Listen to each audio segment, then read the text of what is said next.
আমি এখানে যখন মাহফিলে আসলাম, জাফর ভাই যখন আমার কাছে আসছে, আমি বললাম, জাফর ভাই একটা কাজ করেন দেখি, তাড়াতাড়ি আমার এক গ্লাস পানি দেন। উনি দৌড়ে গেছে বাড়িতে। ওনার ওয়াইফ বলতেছে, কি চাও? পানি নিতে বলছেন আগাইশের পিসা হুজুর। হুজুর কি সবসময় আমাদের এখানে আসে নাকি? ঘরের ভিতরে ট্যাং আছে, একটু ট্যাং দাও। উনি পানির ভিতরে ট্যাং দিছে, চিনি দিছে, লাড়া দিছে। এখন এটা আপনাদের এদিকে কি কয়? আমি ওনার কাছে কি চাইছিলাম, উনি আইনা দিছে কি? আজকে ইসলামটার হচ্ছে এই করুণ অবস্থা। এরকম স্বচ্ছ স্ফটিকের মতো এক বোতল পানির নাম ছিল ইসলাম। এই ইসলামটাকে যার যার মন মতো, কেউ ট্যাং দিছে, কেউ সিবিতা দিছে, কেউ রুয়াবজা দিছে, তুকমার দানা দিছে, ইসুপগুলের বসি দিছে, দিছে চিনি, আর লাড়ার লাগিয়ে তো আমরা তারা বেড়ে কেন, হ্যাঁ, সবাই মিল্লা দিছে লাড়া। এখন ইসলাম আর ইসলাম না, ইসলাম হয়ে গেছে সর্ব, ঠিক কিনা? এক এক পীর সাহেবের কাছে ইসলাম এক এক রকম, এক এক রাজনৈতিক নেতার কাছে ইসলাম একরকম। আজকে হাজার হাজার জনতাকে সাক্ষী রেখে বলতে চাই, কখনোই তোমার মন মতো ইসলাম হবে না। মনে রাখবা, তোমার মন মতো ইসলাম হবে না, ইসলামের মন মতো তোমাকে হইতে হবে, ঠিক কিনা বলো? যেই দিন তুমি তোমার মন মতো ইসলাম বানাইবা, সেই দিন মনে রাখবা এই ইসলাম আল্লাহর ইসলাম না, এই ইসলাম নবীর ইসলাম না, এটা তোমার স্বার্থ আদায়ের ইসলাম। এই ইসলাম তোমার মুরিদ বানানোর ইসলাম, এই ইসলাম তোমার দলীয় নেতা বানানোর ইসলাম, এই ইসলাম স্বার্থ হাসিলের ইসলাম। এই ইসলাম নিয়ে ১,৫০০ বছর আগে নবী আসেন নাই, ঠিক কিনা? সুতরাং ১,৫০০ বছর আগে নবীজি ইসলাম এনেছেন, এটাই মানতে হবে যদি মানতে চান। আর আপনি যদি মনে করেন হুজুর আমার এটা কষ্ট হয়, তাহলে চলে যান। আপনার সাথে অনেক ভালো ভালো কাফের আছে, দেখতে লম্বা, গায়ের চামড়া ফর্সা, চেহারা অনেক সুন্দর, গাড়ি আছে, বাড়ি আছে, টাকা কোটি কোটি টাকার মালিক। এইরকম কাফের পৃথিবীতে আছে নাকি নাই? মাত্র ২৫০ কোটি মুসলমান, ৮০০ কোটি মানুষের ভিতরে ২৫০ কোটি মুসলমান, বাকি সবগুলোই তো কাফের। মনে করবেন না আপনার কারণে ইসলামের উপকার হচ্ছে, মনে রাখবেন ইসলামের কারণে আপনি উপকৃত হচ্ছেন, ঠিক কিনা বলেন? আপনি তো মনে করতেছেন আপনি ইসলামটা আগ্রহ দিতে আছেন, আপনি না থাকলে ইসলামের সাংঘাতিক ক্ষতি হইল, আপনি ইসলামের ধারক বাহক হয়ে গেছেন। না, আপনার বিষয়টা এইরকম না। আপনার প্রয়োজনে আপনি ইসলাম মানবেন, আল্লাহর প্রয়োজনে, নবীর প্রয়োজনে আপনি ইসলাম মানার দরকার নাই। আপনি যদি মনে করেন হ্যাঁ আমার ইসলাম মানা দরকার, আপনি যদি মনে করেন আমি পীর সাহেব, আমি লাট সাহেব, আমি মন্ত্রী, আমি এমপি, আমি ভুইয়া, আমি চৌধুরী, আমি সরকার, আমি খনকার, আমি পেশকার, স্বর্ণকার, দফাদার, চকিদার, কন্ট্রাক্টর, কত পরিচয়। আল্লাহ কয় কোনো পরিচয়ের দাম নাই। কোরআনে আল্লাহ শিখিয়ে দিয়েছেন আমার মূল পরিচয়, ইন্নানী মিনাল মুসলিমিন, আমি মুসলমান, ঠিক কিনা বলো? আমরা মুসলমান। এই পরিচয় যেদিন নিজেকে পরিচিত করে ভাগ্যবান মনে করবেন, সেই দিন মনে রাখবেন ফেরেশতারা আপনার জন্য দোয়া করবে। আপনি ইন্তেকাল হতে দেরি, কাফন পরিয়ে সবাই মিলে দাফন করে দেবে মাটির কবরে। আপনি গিয়ে দেখবেন মাটির কবর মাটি নাই, মাটির কবর জান্নাতের টুকরা হয়ে গেছে। এমন একটা জিন্দেগি আমরা চাই নাকি চাই না? বন্ধু মন দিয়ে শোনো, আল্লাহ তাবারক ওয়া তাআলা মানুষ বানানোর পরে এমনিই ছেড়ে দেন নাই। ও মুসলমান, একবার আল্লাহ মানুষকে আকল দিলেন, বিবেক দিলেন, বিবেচনা দিলেন, তারপরে কোরআনুল কারীম দিলেন, তারপরে নবী মুহাম্মদুর রাসূলুল্লাহ সাল্লাল্লাহু আলাইহি ওয়াসাল্লামকে দিলেন। বাস্তববাদী একটা মানুষ, প্র্যাকটিক্যালের জন্য নবীকে পাঠাই দিলেন। এই নবীর ব্যাপারে যখন সাহাবায়ে কেরাম আম্মা জান আয়েশা রাদিয়াল্লাহু তাআলা আনহার কাছে গেলেন, বললেন ও আম্মা, আল্লাহ কয় কুল ইন কুনতুম তুহিব্বুনাল্লাহ ফাত্তাবিউনি ইউহিব্বুকুমুল্লাহ ওয়া ইয়াগফির লাকুম যুনুবাকুম ওয়াল্লাহু গফুরুর রহিম। ও আম্মা, আম্মা, নবীকে যতক্ষণ বাইরে থাকে ততক্ষণ আমরা নবীকে দেখি, নবীকে অনুসরণ করি, অনুকরণ করি। নবী যখন ঘরে আসে নবী কেমন, খায় কেমনে, ঘুমায় কেমনে, স্ত্রীর সাথে ব্যবহার করে কেমনে। আম্মা গো, ঘরের নবীকে তো আমরা দেখি নাই, আমরা চিনি না, বলে দেন। আম্মা জান আয়েশা ডাক দেয়া কয়, তোমরা নবীরে চিনতে চাও, জানতে চাও, খুলুকুহুল কোরআন। তোমরা যদি তার সম্পর্কে জানতে চাও, কোরআন পড়ো, কোরআন বুঝো, কোরআন খুলে দেখো, গোটা 30 পারা কোরআন আমার নবীর চরিত্র। এই জন্য আমরা মাহবুদের দরবারে আবারও শুকরিয়া আদায় করি, সবাই করি আলহামদুলিল্লাহ। বন্ধুগণ, সময় নিয়ে বসতে পারলে হয়তো ভালো ছিল।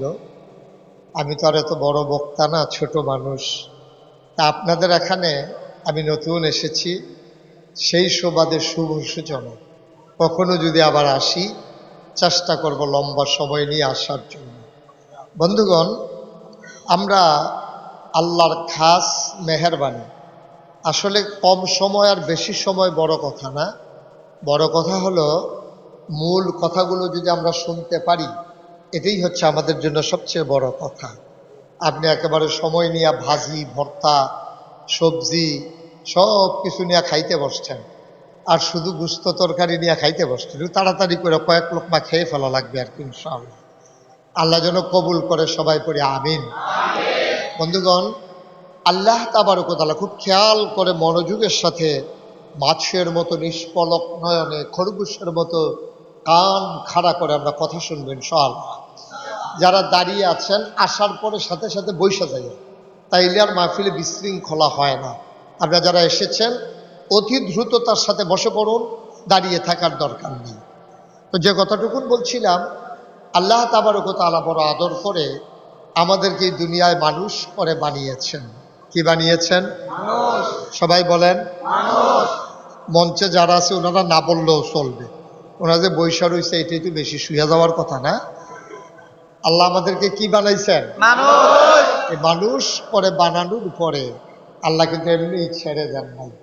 কোন পথে গেলে জান্নাত, কোন পথে গেলে জাহান্নাম, কোন পথে গেলে লাভ, কোন পথে গেলে লোকসান, কোন পথে ভালো, কোন পথে মন্দ, কোন পথে কল্যাণ, কোন পথে অকল্যাণ, কোন পথে শিরক বিদআত, কোন পথে তাওহীদ রিসালাত, কোন পথে কুফর আর কোন পথে ইসলাম জানানোর জন্য আল্লাহ তাবারক ওয়া তাআলার সকল আয়োজন। এই আয়োজনের ভিতরে অন্যতম একটা আয়োজন হচ্ছে আল্লাহ আমাদেরকে মানুষ বানাইয়া আমাদেরকে আশরাফুল মাখলুকাত বলেছেন। কেন আমরা আশরাফুল মাখলুকাত? আমরা খুব মোটা, এজন্য আমরা আশরাফুল মাখলুকাত। আমাদের চাইতে মোটা প্রাণী এই পৃথিবীতে আছে নাকি নাই? একটা হাতি কাটলে 10টা মানুষ বানানো যাবে, একটা নীলতিমি কাটলে 50টা হাতি বানানো যায়। তাইলে আমাদের চাইতে অনেক বড় বড় বড় বড় প্রাণী আল্লাহ বানিয়ে রেখেছেন, কাউকে আশরাফুল মাখলুকাত বলেন নাই। আশরাফুল মাখলুকাত বানিয়েছেন আল্লাহ মানুষকে। সুবহানাল্লাহ বলবেন না? মাইকটা একটু কমাই দাও। আশরাফুল মাখলুকাত বানাইলেন আল্লাহ মানুষকে। এবার খেয়াল করে দেখেন, এই মানুষ আশরাফুল মাখলুকাত কি দিয়া? একটু কমাও। চোখ দিয়া, মুখ দিয়া, নাক দিয়া, কান দিয়া, হাত দিয়া মানুষ আশরাফুল মাখলুকাত হতে পারে নাই। মানুষ আশরাফুল মাখলুকাত হয়েছে যে গুণের কারণে, তার নাম হচ্ছে বিবেক, বিবেচনা, ভালো মন্দ বুঝার ক্ষমতা। সুবহানাল্লাহ বলবেন না? এখন বিবেক দিয়া সমস্ত মাখলুকাতের মাঝে আপনি হলেন আশরাফুল মাখলুকাত। এখন এই মানুষটা যদি তার বিবেককে কাজে না লাগায়, তখন এই মানুষটা আর মানুষ থাকে না। এটা আল্লাহ কোরআনুল কারীমে কয়। কোরআনে ঢোকার আগে আমরা মারদুদ শয়তান থেকে ফানাহ চাই, যিনি রহমান, যিনি রাহিম, তার নামে শুরু করি, সবাই পড়ি। আউযু বিল্লাহি মিনাশ শাইতানির রাজীম। বিসমিল্লাহির রাহমানির রাহিম। ওয়ালাহুম কুলুবুল লা ইয়াফকাহুনা বিহা ওয়ালাহুম আ'য়ুনুল লা ইউবসিরুনা বিহা ওয়ালাহুম আযানুল লা ইয়াসমাউনা বিহা উলাইকা কাল আনআম বাল হুম আদাল।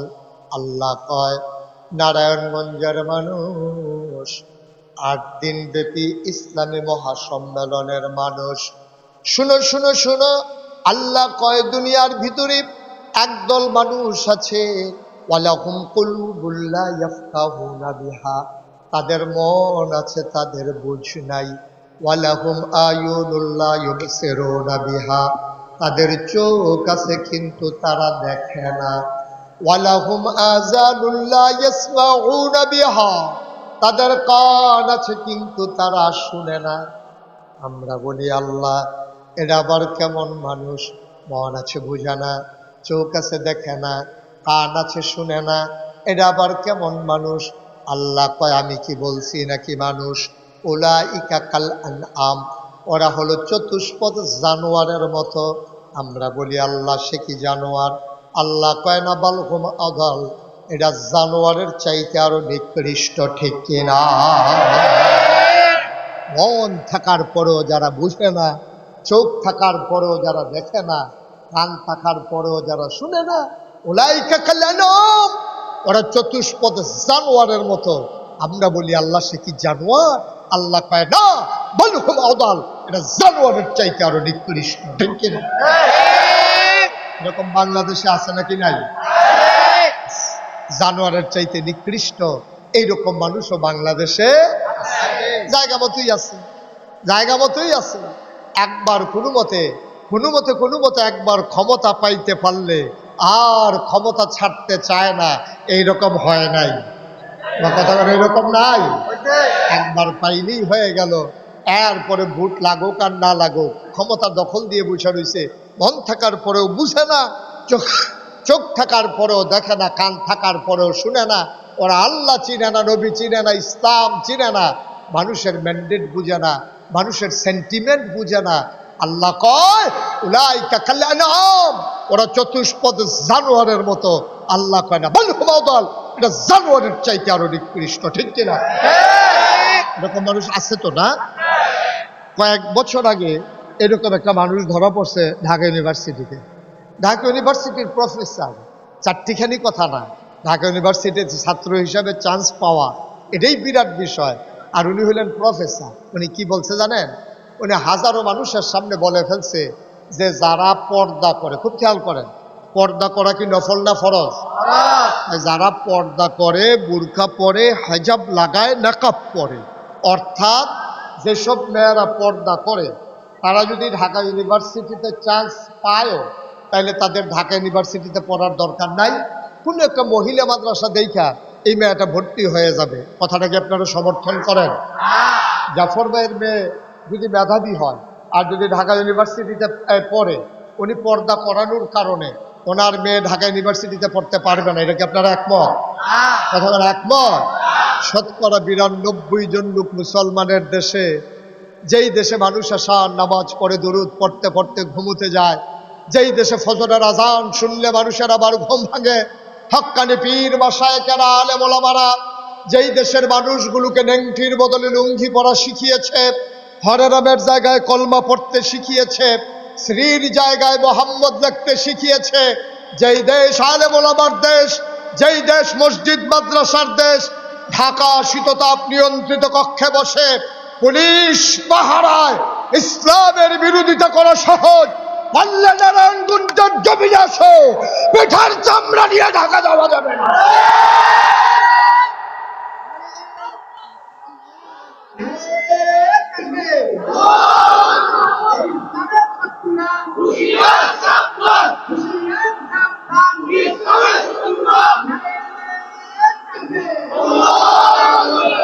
সবাই পড়ে না আমিন। আমি বলেছি অনেক খেলা হয়েছে, ন্যায় কথা, হক কথা বলার কারণে, হক কথা বলার কারণে তোমরা মসজিদের ইমামগুলোকে মিম্বার থেকে নামিয়ে দিয়েছ, মসজিদের মঞ্চ, মাহফিলের মঞ্চগুলো থেকে দ্বীনের কথা বলার কারণে মাইক কেড়ে নিয়ে ওলামায়ে কেরামকে বেইজ্জতি করেছ। মনে রাখবা, দ্বীন সবসময় একরকম যায় না, যদি আঘাত এসে পাল্টা আঘাত হবে, ঠিক কিনা বলো? বাংলার মুসলমান আর ছেড়ে দেওয়ার মতো সুযোগ নাই, ঠিক কিনা বলেন? আল্লাহ তাবারক ওয়া তাআলা এই মানুষ বানাইলেন, তিনি বললেন যে মানুষ হয়ে গেল দুই প্রকার, একদল হয়ে গেল জানোয়ারের চাইতে খারাপ, আরেক দল হয়ে গেল ফেরেশতার চাইতে উত্তম। বলেন মারহাবা। যারা ফেরেশতার চাইতে উত্তম তাদের ব্যাপারে আল্লাহ কোরআনে ওয়াজ করে দিলেন, রাদিয়াল্লাহু আনহুম ওয়া রাদু আনহু, তাদের ব্যাপারে আল্লাহ খুশি, আল্লাহর ব্যাপারে তারা খুশি, ঠিক কিনা? মুসলমান, আমি স্যালুট জানাই, এই এলাকার মানুষগুলোকে সম্মান জানাই, সবাই মিলেমিশে সুন্দর একটা সম্মেলন দাঁড় করিয়েছ। যারা ইসলামকে ভালোবাসে, খালাফত মজলিস বলো, ইসলামী আন্দোলন বলো, যারা ইসলামকে এই জমিনে কায়েম করতে চায়, জামাত ইসলাম বলো, রাজনৈতিক বিএনপি বলো, সবাই মিলেমিশে তোমরা যে মাহফিল দাঁড় করিয়েছ, বাংলাদেশে এটা পথিকৃত হতে পারে, অনুকরণীয় দৃষ্টান্ত হতে পারে যে এই মাহফিলটাকে ইচ্ছে করলেই জায়গায় জায়গায় এমন সম্মেলন করা যায়, ঠিক কিনা? আজকে মুসলমানদের সবচেয়ে বড় ক্রাইসিস হচ্ছে এটাই যে আমরা দলে দলে বিভক্ত হয়ে গেছি। বক্তা যখন মাহফিল করতে আসে সবাই মিল্লা বক্তার টুফির দিকে চায়, টুফি কিরকম, টুফি চাইয়া দেখছে যে না আমরা তার মতো না। পাঞ্জাবির দিকে চায়, পাঞ্জাবি কেমন, দেখে যা আমাদের তার সাথে মিলে না। ভাই পাঞ্জাবি দেখা টুপি দেখা আলেম বাছাই করা যাবে না, আলেম বাছাই করতে হবে তার ইমান দিয়া, তার আমল দিয়া, ঠিক কিনা? তার ইমান কেমন যাচাই করা দরকার, তার আমল কেমন যাচাই করা দরকার।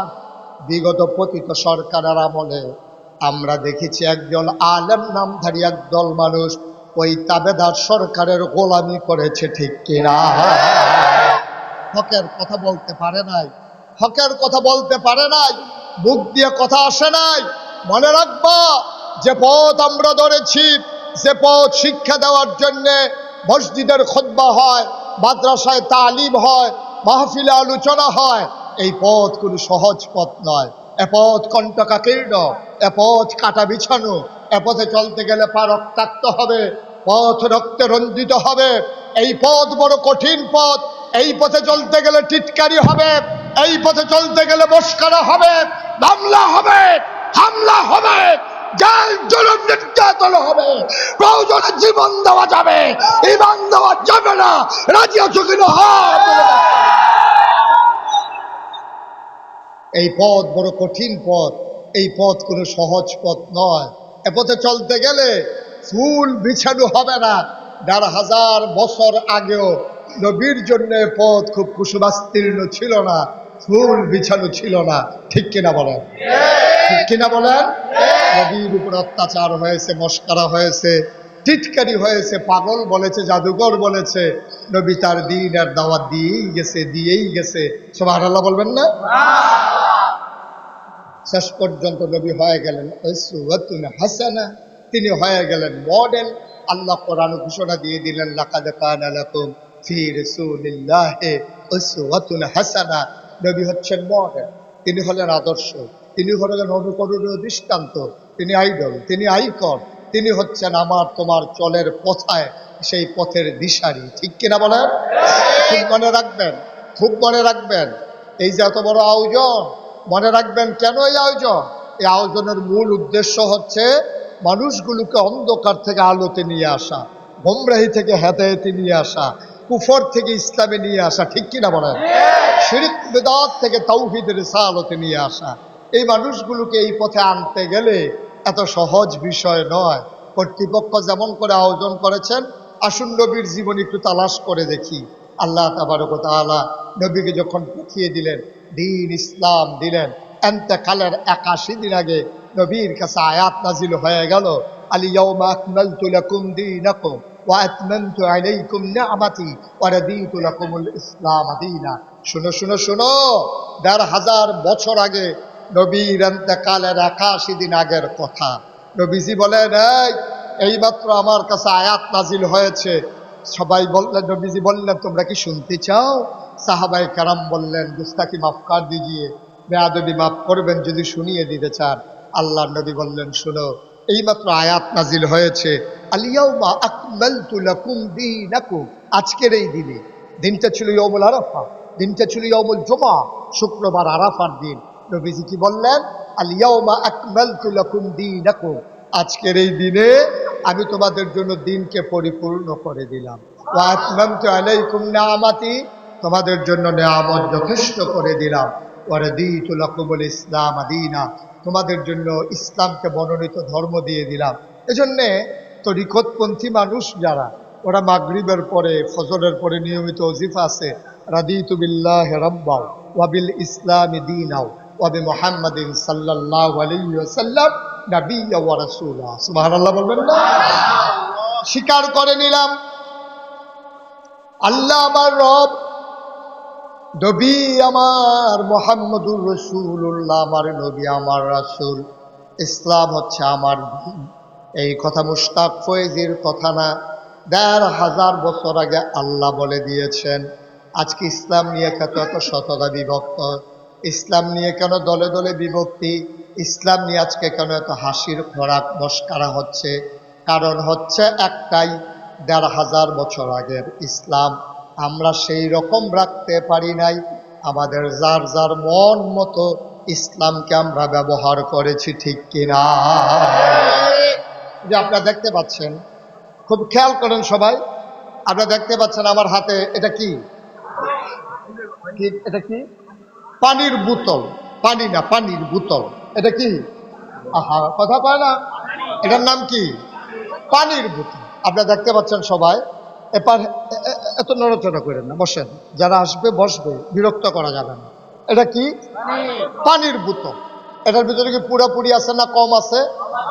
সবাই একটু আহারে ভাই, একটু ঘুরে বসেন, এদিকে ঘুরেন। জি আসেন, বাসেন। এই চুপ করে বসাই দেওয়া লাগে, আমার তো সময় একবারে কম।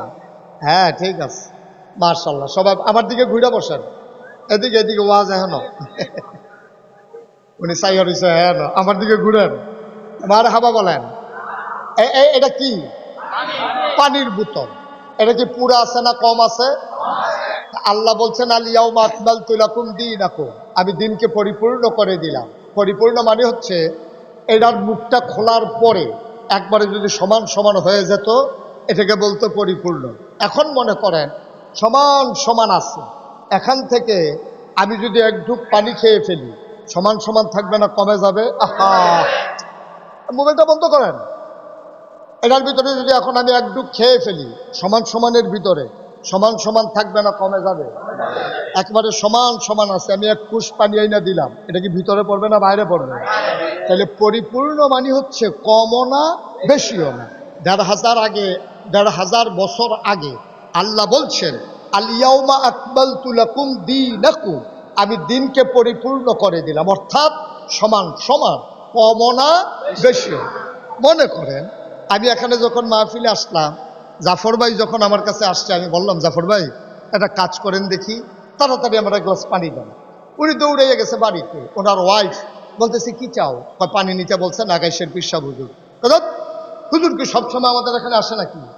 ঘরের ভিতরে ট্যাং আছে, একটু ট্যাং দাও। উনি পানির ভিতরে ট্যাং দিছে, চিনি দিছে, লাড়া দিছে। এখন এটা আপনাদের এদিকে কি কয়? আমি ওনার কাছে কি চাইছিলাম, উনি আইনা দিছে কি? আজকে ইসলামটার হচ্ছে এই করুণ অবস্থা। এরকম স্বচ্ছ স্ফটিকের মতো এক বোতল পানির নাম ছিল ইসলাম। এই ইসলামটাকে যার যার মন মতো, কেউ ট্যাং দিছে, কেউ সিবিতা দিছে, কেউ রুয়াবজা দিছে, তুকমার দানা দিছে, ইসুফগুলের ভুসি দিছে, দিছে চিনি, আর লাড়ার লাগিয়েও তো আমরা তারা বেড়ে গেল। হ্যাঁ, সবাই মিল্লা দিছে লাড়া। এখন ইসলাম আর ইসলাম না, ইসলাম হয়ে গেছে সর্ব, ঠিক কিনা? এক এক পীর সাহেবের কাছে ইসলাম এক এক রকম, এক এক রাজনৈতিক নেতার কাছে ইসলাম এক রকম। আজকে হাজার হাজার জনতাকে সাক্ষী রেখে বলতে চাই, কখনোই তোমার মন মতো ইসলাম হবে না। মনে রাখবা, তোমার মন মতো ইসলাম হবে না, ইসলামের মন মতো তোমাকে হইতে হবে, ঠিক কিনা বলো? যেই দিন তুমি তোমার মন মতো ইসলাম বানাইবা, সেই দিন মনে রাখবা এই ইসলাম আল্লাহর ইসলাম না, এই ইসলাম নবীর ইসলাম না, এটা তোমার স্বার্থ আদায়ের ইসলাম।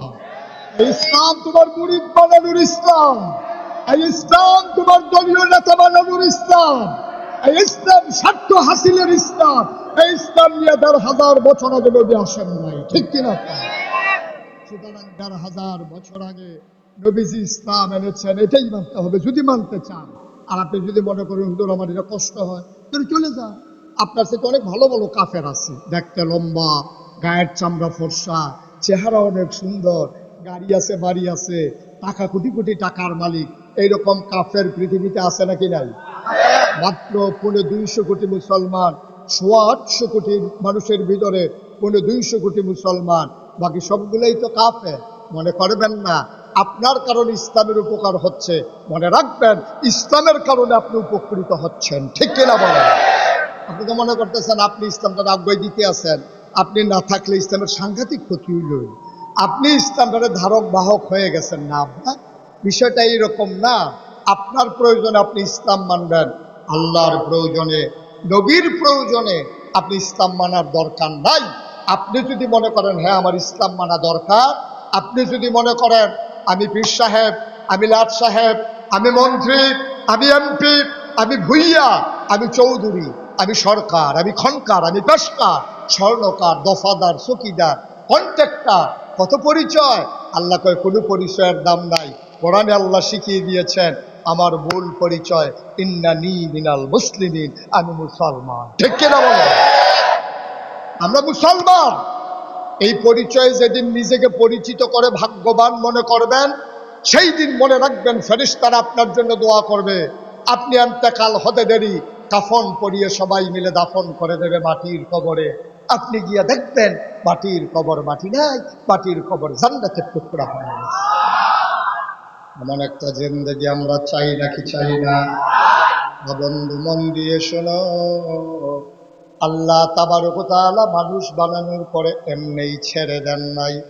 ও মুসলমান, একবার আল্লাহ মানুষকে আকল দিলেন, বিবেক দিলেন, বিবেচনা দিলেন, তারপরে কোরআনুল কারীম দিলেন, তারপরে নবী মুহাম্মদুর রাসূলুল্লাহ সাল্লাল্লাহু আলাইহি ওয়াসাল্লামকে দিলেন। বাস্তববাদী একটা মানুষ, প্র্যাকটিক্যালের জন্য নবীকে পাঠাই দিলেন। এই নবীর ব্যাপারে যখন সাহাবায়ে কেরাম আম্মা জান আয়েশা রাদিয়াল্লাহু তাআলা আনহার কাছে গেলেন, বললেন ও আম্মা, আল্লাহ কয় কুল ইন কুনতুম তুহিব্বুনাল্লাহ ফাত্তাবিউনি ইউহিব্বুকুমুল্লাহ ওয়া ইয়াগফির লাকুম যুনুবাকুম ওয়াল্লাহু গফুরুর রহিম। ও আম্মা, আম্মা, নবীকে যতক্ষণ বাইরে থাকে ততক্ষণ আমরা নবীকে দেখি, নবীকে অনুসরণ করি, অনুকরণ করি। নবী যখন ঘরে আসে নবী কেমন, খায় কেমনে, ঘুমায় কেমনে, স্ত্রীর সাথে ব্যবহার করে কেমনে। আম্মা গো, ঘরের নবীকে তো আমরা দেখি নাই, আমরা চিনি না, বলে দেন। আম্মা জান আয়েশা ডাক দিয়া কয়, তোমরা নবীরে চিনতে চাও, জানতে চাও, খুলুকুহুল কোরআন।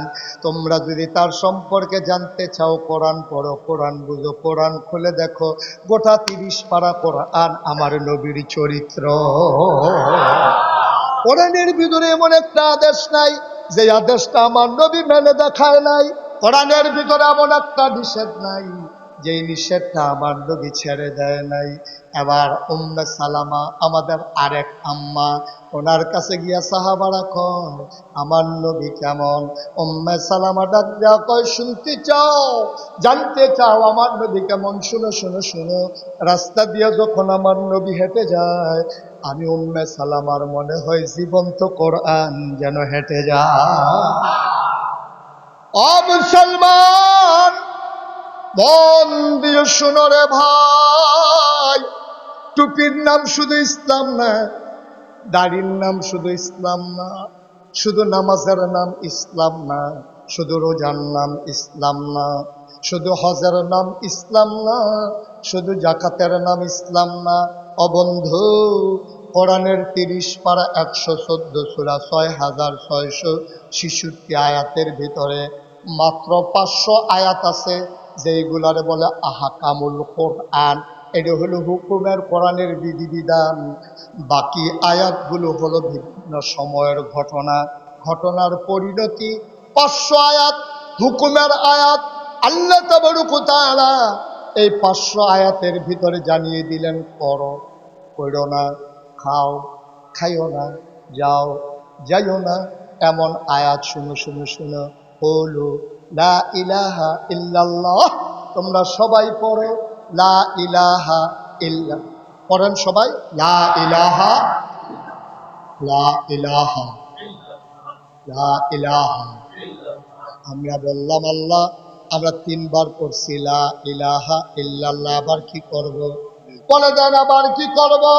আল্লাহ কয় কলেমা পড়া হয়ে গেল, এবার তোমরা পড়বা, করবা কি? আমি বলতেছি ইউকিমুনাস সালাহ, তোমরা নামাজ কায়েম করবা।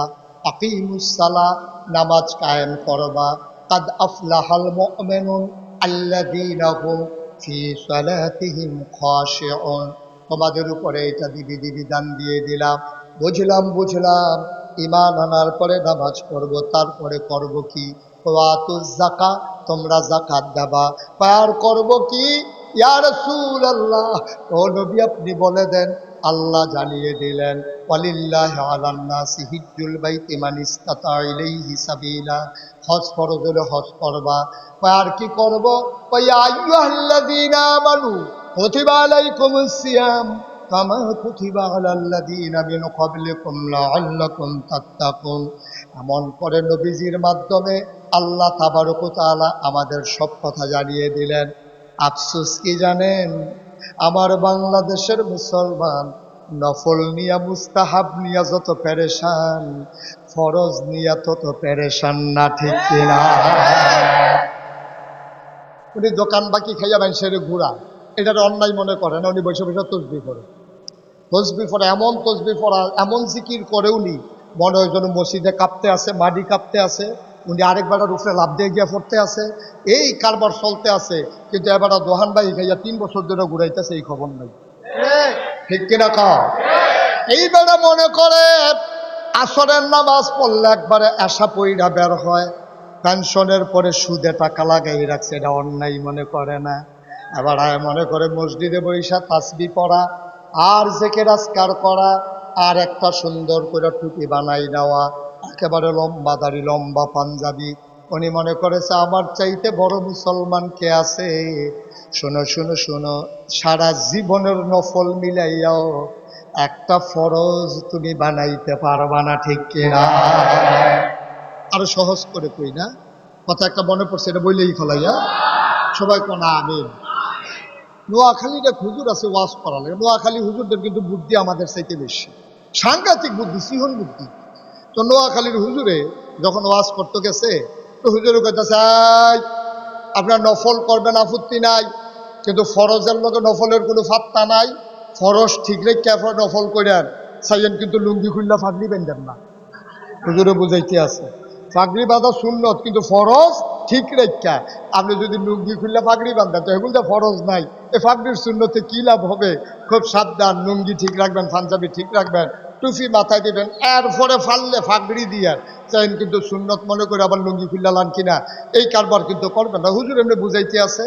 একবারে চিন্তা করলো, আরে জীবনে তো অনেক নফল নামাজ করলাম, এটি কি সব ফাও গেল নাকি? হ্যাঁ দাঁড়াই, হুজুর প্রশ্ন আছে। মাহফিলের কি জরুরি হুজুর? ঠিক আছে বলেন। তো হুজুর নফল নামাজ ইবাদত বন্দেগী কিন্তু কম করলাম না, অনেক করলাম। আপনি তো কইতাছেন নফল নাকি বাড়িও খেত না, ফরজের নাকি অনেক দাম, তাহলে আমি যে নফল করলাম সব কি ভাও গেল? আপনি যদি একটু বুঝাইয়া কইতেন কয়টা নফল মিলাইলে একটা ফরজ হয়, কাম লাগলে বাড়াইয়া নফল করতাম, তাও নিয়ে একটা ফরজ ধরতাম পারি। কয়টা নফল মিলাইলে একটা ফরজ হয়, এটা হুজুর একটু কই যাবেন। হুজুর একেবারে এত বছর ধরে মাহফিল করি, এই প্রশ্ন তো কেউ করে নাই, কয়টা নফল মিলাইলে ফরজ, এটা কেমনে কম? হুজুর অনেকক্ষণ চুপ করে রয়েছে। কিছুক্ষণ পরে কয় কিনা জিজ্ঞাসলেন? কই জিজ্ঞাসলাম হুজুর কয়টা নফল মিলাইলে একটা ফরজ হয়? হুজুরে মুচকি হাসি দিয়া কয় যতটা সুপারি গাছ মিলাইলে একটা নারকেল গাছ হয়। 1 কোটি নারিকেল গাছ মিলাইলে তুমি যেমন 1 কোটি সুপারি গাছ মিলাইলে তুমি যেমন একটা নারিকেল গাছ বানাইতে পারবা না। সুবহানাল্লাহ কয় না? 1 কোটি নারিকেল গাছ মিলাইলে 1 কোটি সুপারি গাছ মিলাইলে যেমন একটা নারিকেল গাছ হয় না। সারা জীবনের নফল মিলাইলেও ফজরের ফরজের একটা সেজদার সমান হবে না, হবে না, হবে না, ঠিক না? ও মুসলমান, ফরজের জায়গায় ফরজ রাখবা, ওয়াজিবের জায়গায় ওয়াজিব রাখবা, সুন্নতের জায়গায় সুন্নত রাখবা, নফলের জায়গায় নফল রাখবা। যত মজা করেই ভর্তা বানাও, গোশতের কাজ হবে না, ঠিক কিনা? যত ভর্তা মজা করেই বানাও, ওই গোশতের কাজ যেমন হবে না। যত বেশি করেই নফল করো, ফরজ বাদ দিয়া না রে আব্বা। মন দিয়ে শোনো, আগে ফরজ ঠিক রাখবা, ওয়াজি যাবা, সুন্নতে যাবা। ফরজগুলো আমরা খুঁজে খুঁজে বের করা দরকার, কোন কোন কাজগুলো ফরজ। যেমন আমি বলেছি আকিমুস সালাহ, তাইলে নামাজ পড়া ফরজ।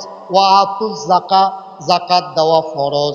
ওয়ালিল্লাহি আলান নাসি হিজ্জুল বাইতি মান ইসতাতা ইলাইহি সাবিলা, সামর্থ্য থাকলে হজ করা ফরজ। এরপরে তোমার জন্য ইয়া আইয়ুহাল্লাযীনা আমানু কুতিবা আলাইকুমুস সিয়াম কামা কুতিবা আলাল্লাযীনা মিন ক্বাবলিকুম লাআল্লাকুম তাত্তাকুন, রোজা রাখা ফরজ, তাইলে ঈমান আনা ফরজ, নামাজ পড়া ফরজ, রোজা রাখা ফরজ, হজ করা ফরজ, আবার আসো পর্দা করা ফরজ। এইরকম আরো ফরজ আছে নাকি নাই?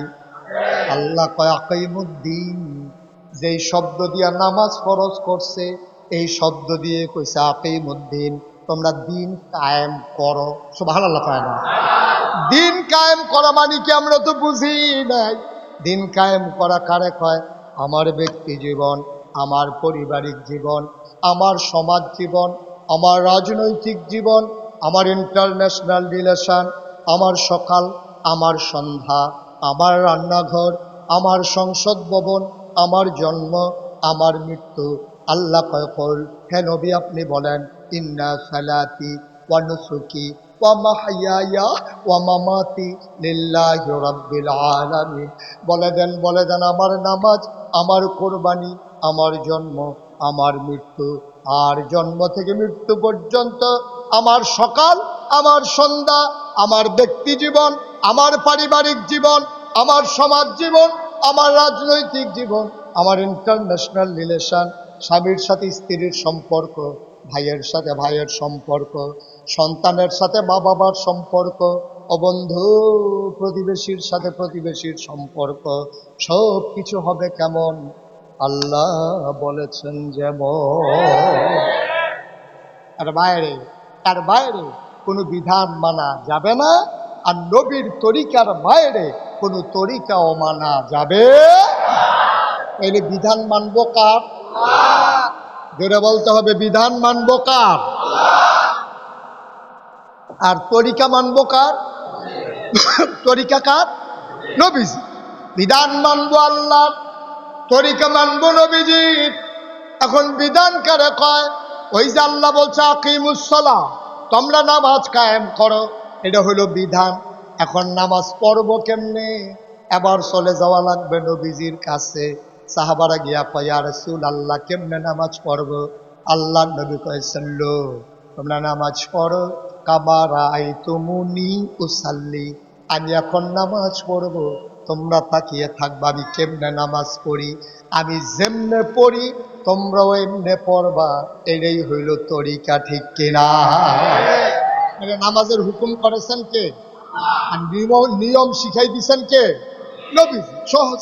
এইভাবে সবগুলা ক্ষেত্রে, সব জায়গায় তরিকা আল্লাহর, বিধান নবীজি। তাইলে এই সবগুলা মেনে মেনে চলা। এই নবীজি এমন একটা দিক নাই যেই দিকটা নবীজি শিখাই দেওয়া যায় নাই। সাহাবায়ে কেরামকে নবী বলতেন ঢিলা ব্যবহার করবা কেমনে, শীতকালে কেমনে, গ্রীষ্মকালে কেমনে, টয়লেটে ঢুকবা কোন পা দিয়া, অজু করবা কেমনে, গোসল করা কেমনে।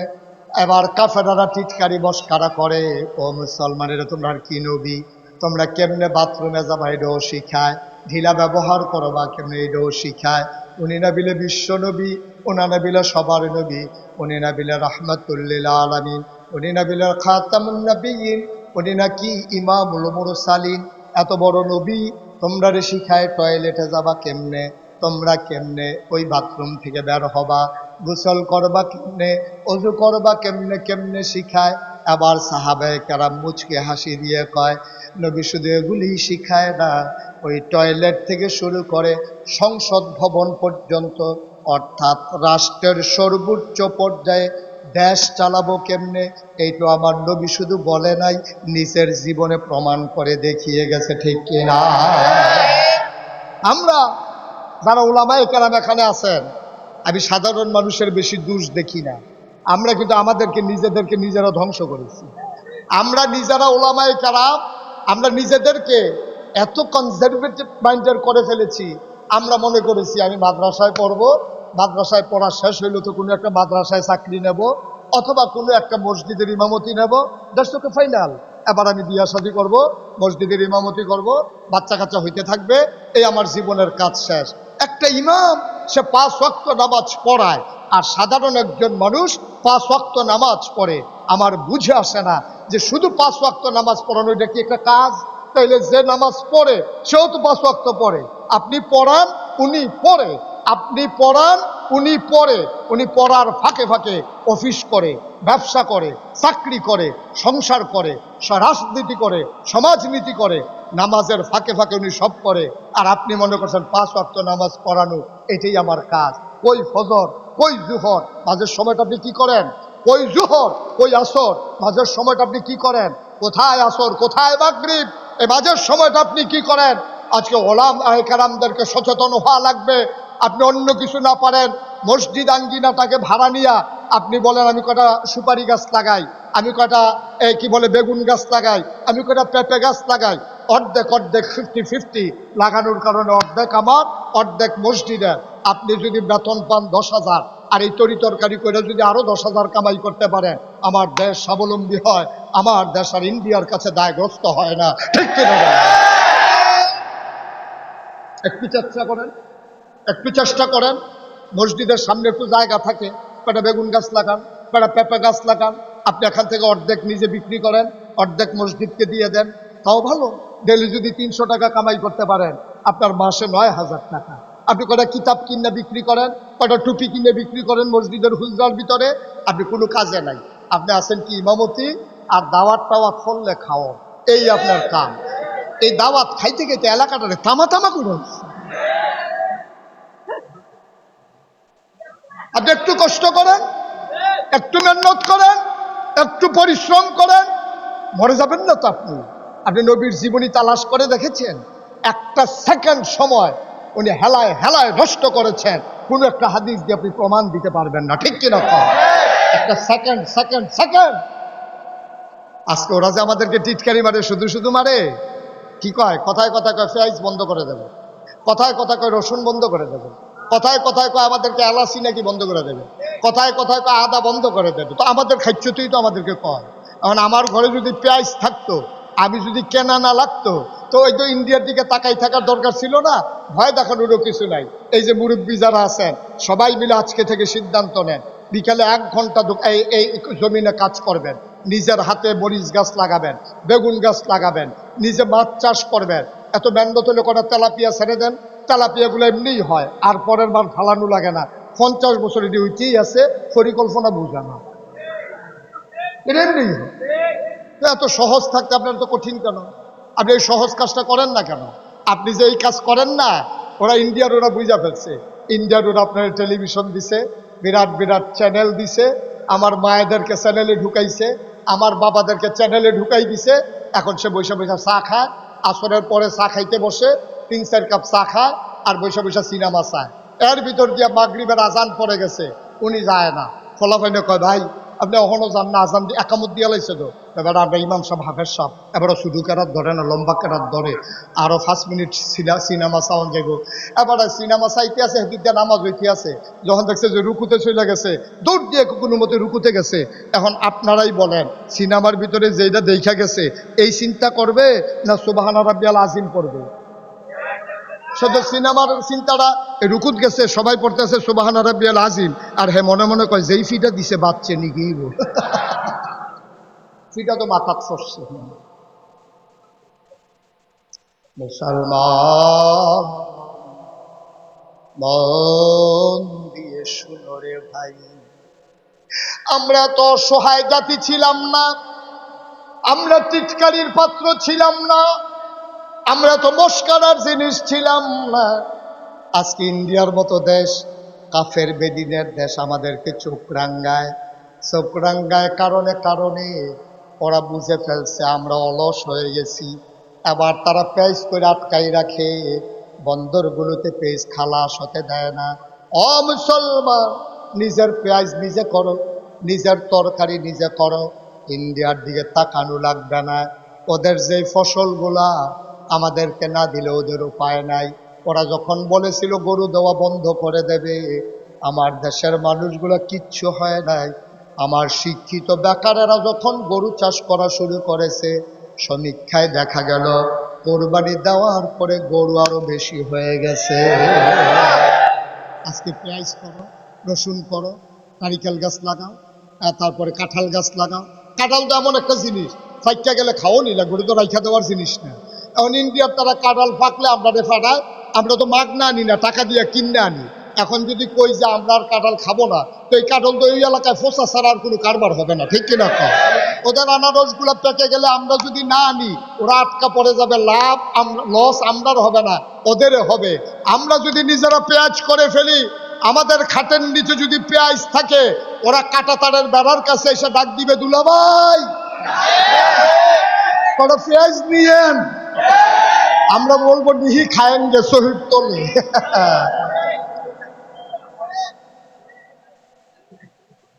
ঠিক কিনা কও? কিন্তু করা তো লাগবে ভাই, করা তো লাগবে। আপনি কেন হেলায় হেলায় সময়গুলো নষ্ট করেন কেন? আপনি আল্লাহ তাবারক ওয়া তাআলা সব শিখিয়ে দিয়েছেন। আমি শুরুতেই বলেছিলাম এত কম সময়ে কথা বলাটা কষ্টকর, সহজ করে বলতে আমায় বলো যে সহজ বলা যায় না, এত সহজে কঠিন বিষয়। তারপরে আরেকটা শেষ বিষয়, যেটা আজকে সব বক্তার জন্য দেখলাম একটা বিষয় নির্ধারণ করে দেওয়া হয়েছে। আমি বিনয়ের সাথে বলবো, সামনের বছর প্রতি বক্তার জন্য এক একটা বিষয় দিবেন, তাইলে সুবিধা। সাইড বক্তা, ফার্স্ট বক্তা সব হইলো মাতা পিতার দায়িত্ব। আমি যা কর কইয়া গেলাম, তারা মা কারে কই চিনাই দিব, আব্বা কারে কই বুঝাই দিব আপনাদের পরের তারা। তারপর আমি একটু কইয়া যাই, সবাই কোনা আমিন। আল্লাহ কয় ওয়াকাদা রাব্বুকা আল্লা তা'বুদু ইল্লা ইয়াহু। খুব খেয়াল করেন, ফয়সালা হয়ে গেছে, রায় হয়ে গেছে, সিদ্ধান্ত হয়ে গেছে। ইবাদত করবা শুধুমাত্র, কেবলমাত্র, একমাত্র আল্লাহ। কার? ইবাদত করবো কার? ওয়া বিল ওয়ালিদাইনি ইহসানা। এরপরে আল্লাহর ইবাদতের পরে সবচেয়ে বেশি হক পাওনা যিনি, ভালোবাসা পাওনা যিনি, কোমলতা পাওনা যিনি, সদ্ব্যবহার যিনি পাওনা, তিনি তোমার আম্মা, তিনি তোমার আব্বা। সুবহানাল্লাহ বলবেন না? খুব দ্রুততার সাথে বলতে হচ্ছে, এই জন্য খেয়াল করে শুনবেন।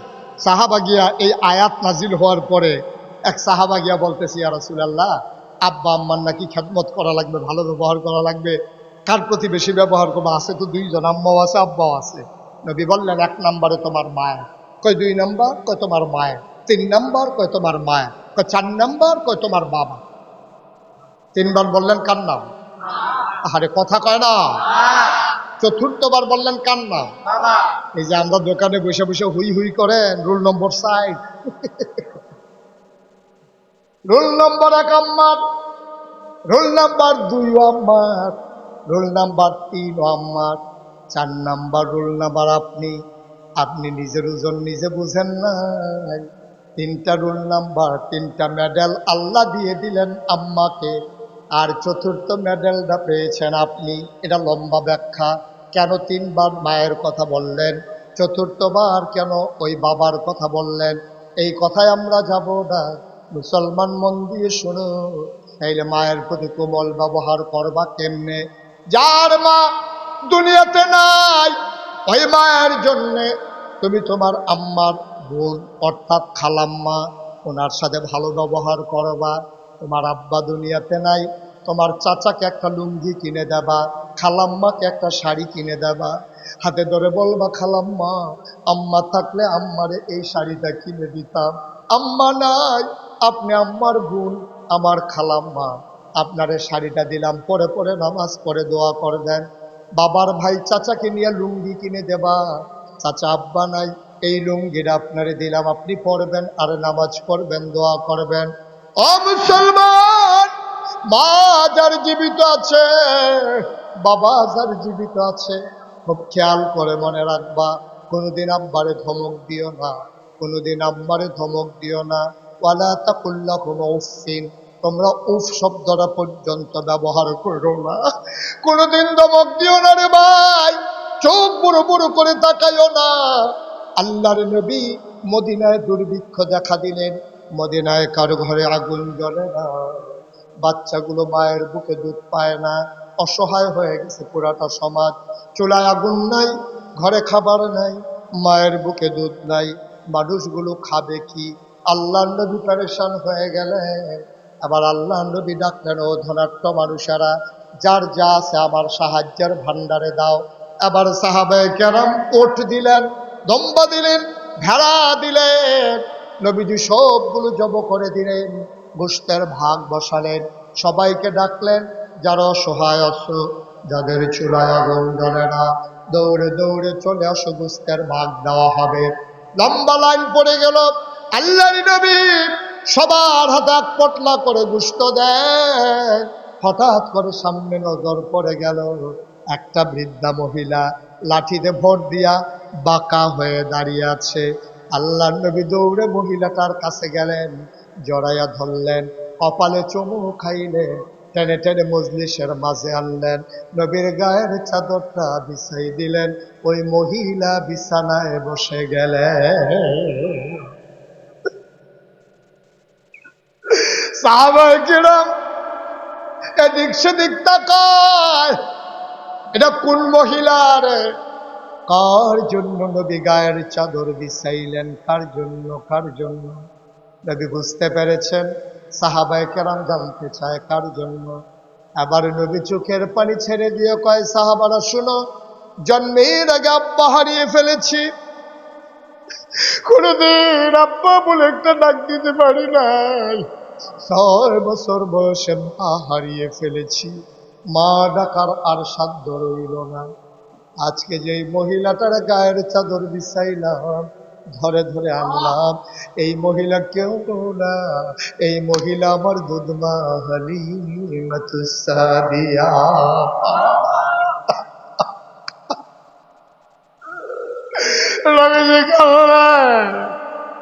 সাহাবায়ে কেরাম কান্দে। এবার আল্লাহ নবী কই, তোমরা বসো, আমি আমার মায়ের একটু আগাই দিয়ে আসি। আল্লাহ নবী বাজা ওই গোশতের টুকরা নিয়ে ব্যাগ নিয়ে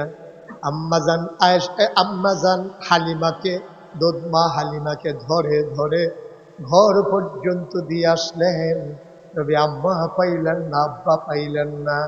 ও মুসলমান, তুমি আমি দুনিয়ার মুখ দেখতাম না, আব্বা যদি আমার জন্ম না দিত, আমার আম্মা যদি পেটে না ধরত, এই পরন্ত বিকেলে সূর্য ডুবু ডুবু প্রায়, চলো আল্লাহকে সাক্ষী রেখে মায়ের কবর, বাবার কবর, যারা কবরে শুয়াইছ, কবরগুলো যেন জান্নাতের টুকরা হয়ে যায়।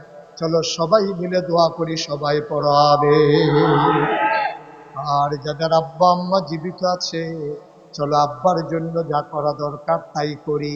তুমি গায়ের চামড়া কেটে জুতা বানাই দিতে পারবা, মায়ের আর বাবার ঋণ শোধ করতে পারবা না, ঠিক কিনা?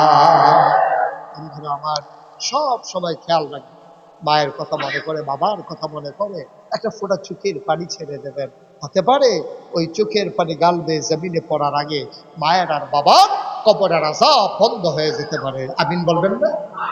আপনারা জানেন, এই মুশতাক ফয়েজি সাথে লেখা হয়েছে পীর সাহেব। আমি কিন্তু কখনো পীর সাহেব হতে চাইনি, এটা আমার আকাঙ্ক্ষাও ছিল না, ইচ্ছেও ছিল না, আমার মনে কোনো স্বাদও ছিল না। আমার দাদা ছিলেন ফুরফুরা সিলসিলার বড় পীর। উনি, আমার আব্বা ইন্তেকাল করেছেন দাদার আগে 85 সালে, আর দাদা ইন্তেকাল করেছেন 98 সালে। আমি তখন লেখাপড়া করি। দাদা ডেকে বললেন, তোমাকে এই দায়িত্ব নেওয়া লাগবে। আমি বললাম অসম্ভব, আমার চাচারা আছে, ভাই আছে, আমি কেন? বললো যে আমি জানি কারি দিয়ে করা লাগবে। আমি সেই পীর না যেই পীর হাত পেতে পেতে ওই